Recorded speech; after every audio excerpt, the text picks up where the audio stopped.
Ready? મારું નામ ઉષા ભગત ભાવસાર. હું અહીંયા જન્મી છું આ ગામમાં, અને આ ગામને હંમેશા બધે પ્રચાર કર્યું છે કે વ્યારા સબસે ન્યારા સબકો પ્યારા, અને એને લીધે જ આજે તમે જોશો તો આ નંબર 1 પર જઈ રહ્યું છે સિનિયર સિટીઝન. કે જેણે બી બનાવ્યું છે સિનિયર સિટીઝન એનું નામ તો તમને ખબર જ હશે, મહેન્દ્રભાઈ અને એ લોકોએ. અને એને એટલી સરસ બધી રીતે વ્યવસ્થા કરી છે કે 3 જ રૂપિયા પહેલેથી શરૂથી એ લોકો નાસ્તો આપે છે. આજે કેટલા વર્ષોથી 3 રૂપિયાની કૂપન લઈને તમે અહીંયા નાસ્તો કરો, એટલે નાસ્તો એટલે મીન્સ સાંજનું જમણવાર જ સમજી લો. તમે અહીંયા ખાધું કે ઘરે જઈને તમને ભૂખ પણ નહીં લાગશે. એટલે અહીંયા ઘડી બધા જે આવે છે જ્યારથી બન્યું છે ત્યારથી સંખ્યા વધતી જ જાય છે.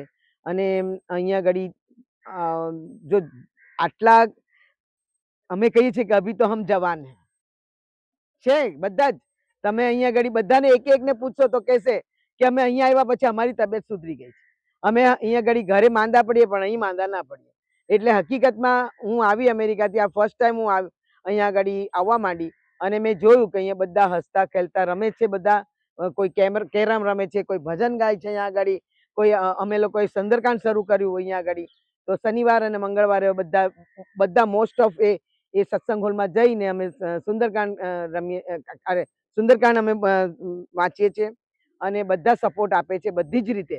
એટલે ધેટ મીન્સ કે બધાની હેલ્થ વાઇઝ બધા સારા છે, તો જ આ સપોર્ટ બધાને મળી રહી છે. એટલે અમારો કહેવાનો મતલબ એમ છે કે અમે બધા અભી તો હમ જવાન હે. અમે કોઈ અહીંયા ગड्ढागर નથી, કોઈ અહીંયા બુઢા નથી. અહીંયા ઘડી આવશો ને તો યંગ લોકોને કહેજો કે તમારા કરતાં વધારે એનર્જી અમારા બધામાં છે. એ લોકો થાકી જશે પણ અમે બધા થાકશું નહીં, એટલી ગેરંટી.